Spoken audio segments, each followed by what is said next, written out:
Hey everybody, my name is Alex Michael, and this is bettering my own life with behavior modification. So the chosen behaviors for modifying, the first 4 weeks was making my bed when I laid in it, slept in it, once I woke up, mess it up at all, anytime, any kind of thing. Why I chose this is just a really simple behavior to start off with. It was not very mentally taxing, physically taxing, anything like that, and it was easy to track. For weeks 5 through 8, I chose going to the gym and working out. I really wanted to better myself physically and mentally, and that's the best way to do it. Get physically fit, mentally disciplined, and I just wanted something more challenging, more difficult to have to track and modify in those second 4 weeks. So, modification techniques chosen. For the whole entire 8 weeks, I used the same.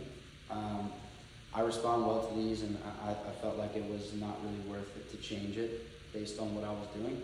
So the first thing was self-monitoring. We had the behavior sheets we've all done. Intensity of the behavior, number of times it occurred, what our intervention was, and then like cognitive and emotional reactions to our behavior. And yeah, the behavior sheets were really easy to do. We just did it every single day of the week for first 4 weeks of making my bed, every single day of the week, second 4 weeks of working out. And then next is positive reinforcement. I think that rewarding myself is the best way personally that I respond to it, and the best way to modify my own behavior. An example of this is if I score a goal in soccer, I'll get a cheat meal. I respond very well to something like that. You know, I score a goal, I go to McDonald's, get 20 chicken nuggets, a large basket of fries, and a McFlurry. Who knows, anything like that. Or another example is if I think I played really well, I'll sleep in an extra 30 minutes, hour the next day. Just give myself a little bit more rest and a reward for playing and exerting that much energy in that game. And it's highly studied and super supported as very effective in behavior modification especially. So for weeks 1 through 4, which was making my bed, here's the interventions.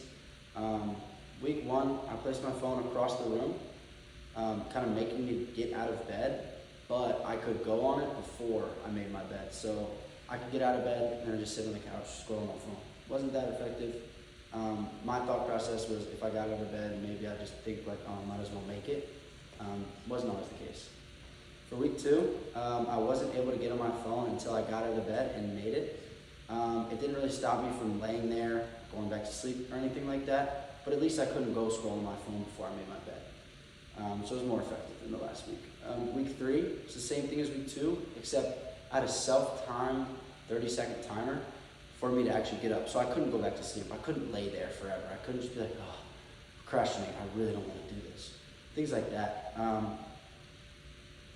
It was decently effective, but we'll get into that later. And then week 4, each week I'm kind of building off of itself. I'm trying to make it more specific, more effective. Week 4, same thing as the last week. I couldn't get on my phone until I got up, besides setting the alarm.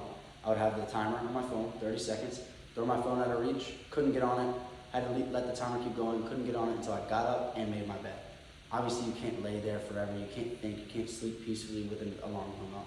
So that was kind of my mindset there. So in regards to the outcomes, week 1, it was okay, it was effective, but it was easily avoidable in the long run if I just wanted to scroll my phone or lay back down once I got up and got my phone.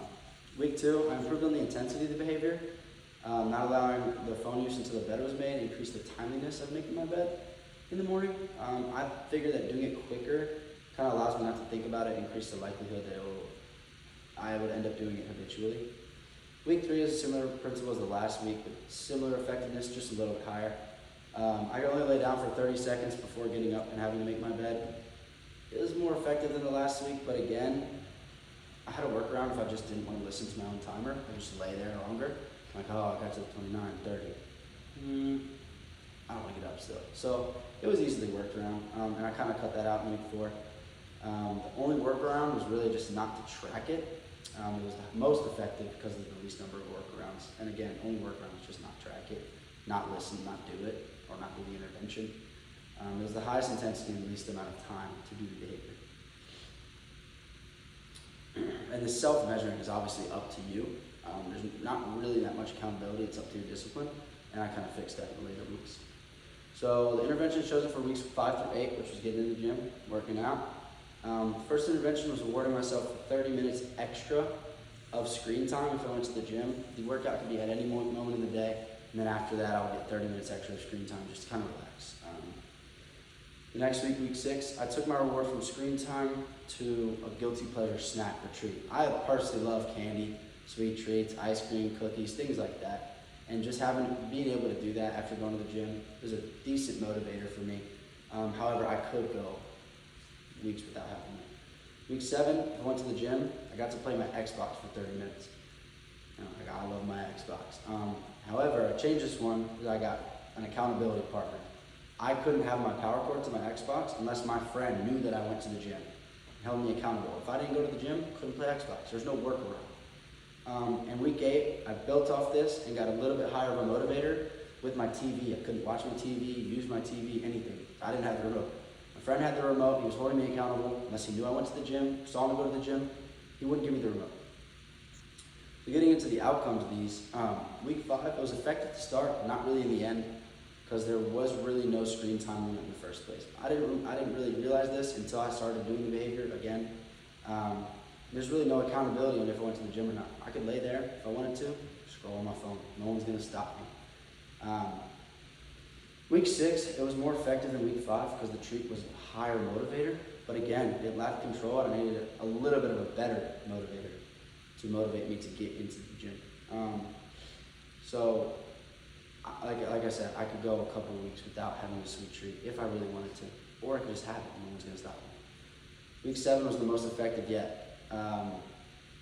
Having the control really helped me, even though the reward was not as motivating as I thought it would be. I have work, I have schoolwork, I have practice, I have things I had to do. I love playing Xbox, but if there's higher things I have to do, then it wasn't really like, oh, I worked out already, and now I don't have time to play Xbox, so should I really work out the next day? But the accountability was really the most important piece of this intervention, and I built off that in week 8. He took my TV remote, couldn't watch TV. I used TV to study. I put the noise in the background, I put a show in the background, anything like that. If I wanted to watch a show late at night after I've already done my homework to fall asleep to, I couldn't if I didn't work out. It was the highest motivator I've had yet. It was the most effective intervention of all 8 weeks, and it was really just the best one.